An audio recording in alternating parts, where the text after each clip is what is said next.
경기도 광주에 있는 나눔의 집에 김구라 씨가 엄청나게 많이 다닌대요. 그냥 그런가 보다 했는데 진짜로 답사를 갔는데 김구라를 봤어요.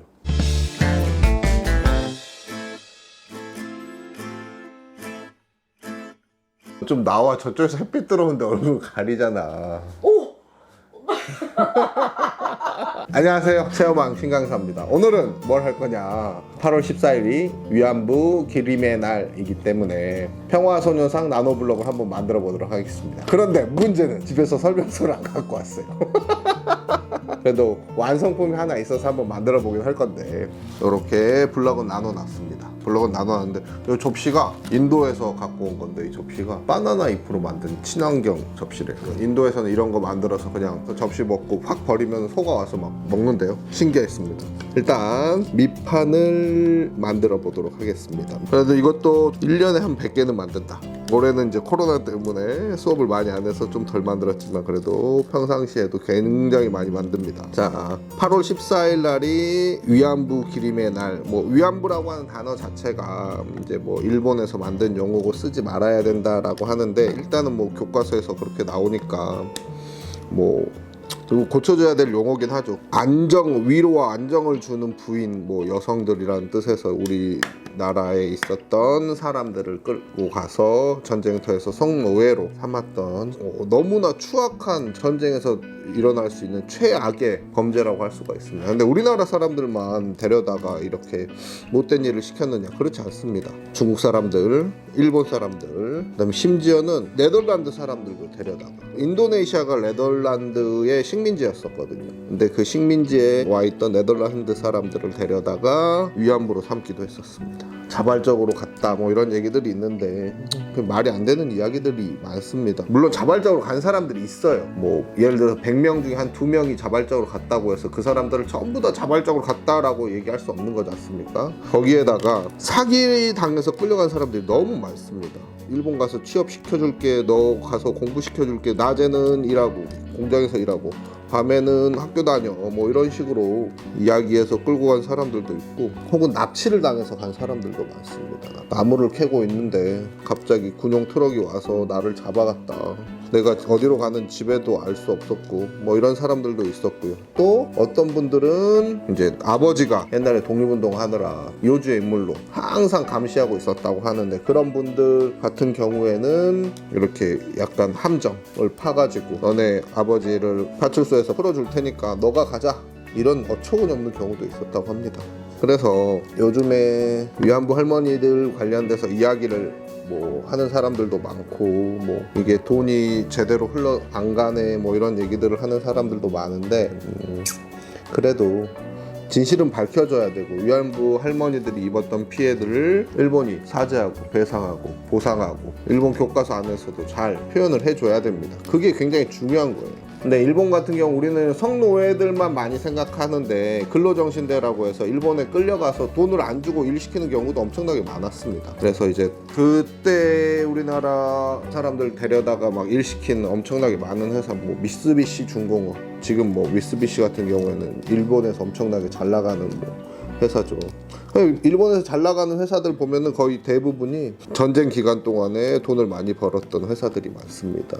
작년에 같은 경우에는 코로나 없었을 때는 답사를 엄청나게 많이 다녔어요. 청소년들이랑 우리 이제 경기도 광주에 있는 나눔의 집에 답사를 갔었는데, 위안부 할머니들이 많이 모여서 함께 사시는 곳이죠. 뭐 요새는 좀 문제가 있다고는 했었는데, 뭐 그거는 이제 문제는 해결돼야 되고, 근데 거기에 위안부 할머니들이 많이 계셨잖아요. 그래서 김구라 씨가 어렸을 때 뭐 무명일 때 조금 할머니들한테 안 좋은 소리를 해서 김구라 씨가 엄청나게 많이 다닌대요.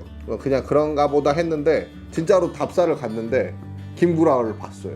그때 나눔의 집 올라가는 길이 엄청 좁거든요. 근데 하필이면 그때 버스 기사 아저씨가 새 버스를 뽑은 아저씨가 오신 거예요. 아, 나 여길 못 간다, 너무 좁고 이게 기순한다, 막 안 가신다는 거예요. 그래서 안 가시면 어떡하냐, 미리 지도도 다 보내줬고 길도 안 보시고 왔냐, 막 이렇게 막 옥신각신하고 있는데 뒤에 이제 차가 엄청나게 밀려 있었어요. 그래서 미안하다라고 한 명씩 가가지고 인사하고 이제 양해를 구하고 있는데 외제차 SUV, 그때 익스프로 나 어쨌든 그 차에서 이렇게 창문이 찍 내리는데 뭔 일이에요? 턱긴 아저씨 가서 저 차 하는데 이렇다. 그래서 이제 나눔에 이제 가고 있는데 너무 죄송하다. 그러니까 알았다고 하고 올리더라고. 근데 진짜 얼굴이 짜증이 진짜 묻어있어. 짜증이. 그런 사람들도 있잖아요. 야 이거 뭐 보여주기다, 뭐 지가 잘못했으니까 뭐 이렇다 뭐 이러는데, 저는 개인적으로 보여주기도 한 20년 하면 보여주기니까, 그게 보여주기는 한두 번 하고 마는 거잖아요. 그래서 김구라 씨 평소에도 뭐 그렇게 나쁘게 생각은 안 했지만 그런 부분들을 잊지 않고 계속 하고 있구나, 이렇게 좀 느꼈습니다. 근데 진짜 얼굴에 짜증 진짜 장난 아니야. 하나 잘못 꼈네요. 됐어. 원래 키트에는 빼는 거 있습니다. 키트에도 빼는 게 있는데 이거 밑판을 잘못 끼면 안 빠져져. 그래서 8월 14일이 왜 위안부 기림의 날이 됐느냐, 1991년에 고 김학순 할머니께서 최초로 스스로가 위안부였음을 얘기하신 날이 8월 14일 날이셨습니다. 1991년. 그래서 그날을 기리면서 위안부 기림의 날이라고 하는 날을 8월 14일로 했다고 합니다. 바닥에 더 떨어진 것 같은데. 바닥에 아까 쏟았어. 일단은 밑판은 요렇게 만들었습니다. 요렇게 회색 두 개가 없어. 회색. 그래서 여기는 이제 평화 나비를 상징을 합니다. 나비 모양을 할머니들. 위안부 할머니들 같은 경우에는 여러분들이 계시는데 제가 한 몇 명만 좀 소개시켜 드리자면은 박수기 할머니라고 하시는 분이 계세요. 박수기 할머니 16살 때 일본 군인들한테 납치됐습니다. 상하이로 끌려가셔서 상하이에서 전쟁 노예, 그래서 1948년도에 어렵게 한국으로 돌아왔습니다. 근데 이제 거제도에서 끌려갔는데 고향으로 못 가셨다고 해요. 거제도 같은 섬마을 같은 경우에는 동네 사람들이 다 누구 집 딸인지 누구 집 아들인지 그 집 숟가락이 몇 개나 있는지 이런 것들이 엄청 친밀한 관계고, 어떻게 보면은 좀 신경 써야 될 게 많아서 그러셨었는지 거제도로 못 가시고 부산에서 생활하셨다고 합니다. 그래서 내가 위안부였고 성노예였다는 거를 밝히시고 함께 생활하시다가 2016년 2월달에 12월달에 돌아가셨어요. 살아계실 때는 스스로 거제도에 못 가셨다가 돌아가신 다음에 거제도로 가셔서 수기공원이라고 하는 공원이 만들어졌습니다. 할머니를 기리는 소녀상도 만들어지고 할머니 묘소도 수기공원에 함께 마련이 돼 있어요.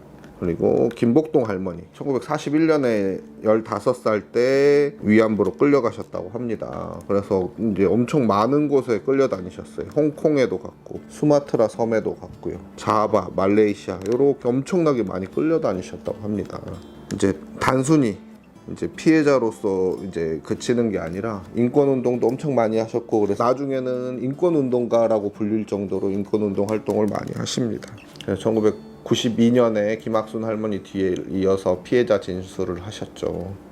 매주 수요일마다 일본 대사관 앞에서 집회 시위를 하고 있는데 네덜란드에서도 화요일마다 하고 있습니다. 네덜란드 일본 대사관 앞에서 화요 시위, 노란색 우산 들고 막 합니다. 거기 같은 경우에는 문서가 엄청나게 잘 남아 있어요. 그래서 네덜란드 사람들 중에서 65명 정도가 위안부로 인정을 받으셨습니다. 근데 이제 자신이 위안부였다고 주장하시는 분들은 200명이 넘어요. 그래서 그 200명들을 명예를 회복시켜드리기 위해서 계속해서 화요 집회를 이어가고 있답니다. 근데 이제 그런 거야. 일본 애들이 무슨 네덜란드 사람들은 강제로 끌고 가고 조선 사람들은 야 너네 일본 와서 그러진 않았을 거 아닙니까? 정황이란 게 있지 않습니까? 정황이라고 하는 게 빼박이 정황이.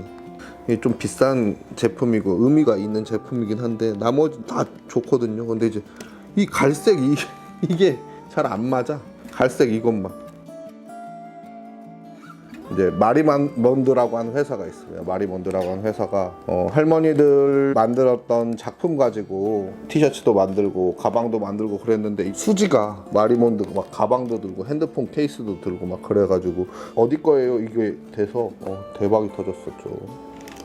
다 만들었는데 이제 올해 초에 정의형 관련돼서 여러 가지 이야기들이 막 뉴스로 흘러나왔었잖아요. 근데 이제 좀 그런 부분들이 있습니다. 그때도 이제 우리나라 언론들도 그렇고 뭔가 이제 서로 이렇게 진영이 다르면은 그 뭐 좀 엄청 물어 뜯으려고 하잖아요. 그래서 이제 신문 기사는 엄청 나왔는데 사실 밝혀진 내용이나 이런 것들이 전부 다 사실이 아니었었죠. 그래서 뭐 요즘 정의연에서 정정 보도를 내달라고 하니까 이제 정정 보도를 엄청 많이 하고 있습니다. 근데 이제 문제는 사람들은 정정 보도 한 사람들은 이제 처음에 들었던 내용들하고 나중에 내용들하고 이제 처음에 야 너 문제 있잖아, 너네 하룻밤에 4천만 원씩 술값으로 쌌잖아, 이런 거 일면에다가 대대적으로 엄청 크게 보도하고 TV에서도 얘기하고, 그런데 이제 사실이 아닌 걸로 밝혀지잖아요. 근데 그러면은 우리가 잘못 알고 보도했으니까 이런 부분들 이제 미안해 하고 땡이에요. 우리나라는.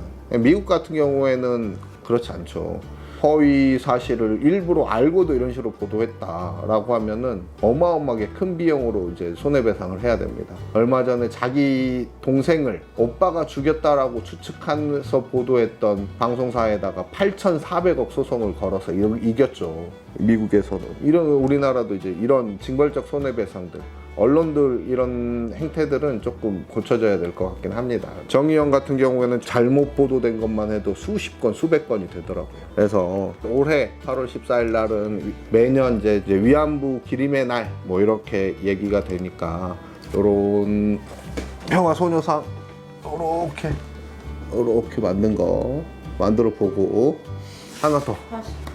이건 제가 딴지마켓에서 산 겁니다. 빠바밤. 평화소녀상. 이거는 뭐 만들고 자식할 게 없어요. 이렇게입니다. 이렇게. 근데 이거는 조금 아쉬웠어. 이 본체는 무겁고 괜찮은데 얘가 너무 가벼워요. 그래서 얘 올려놓으면은 뭐 이렇게 잘 움직여. 그래서 조금 아쉬웠다. 안녕.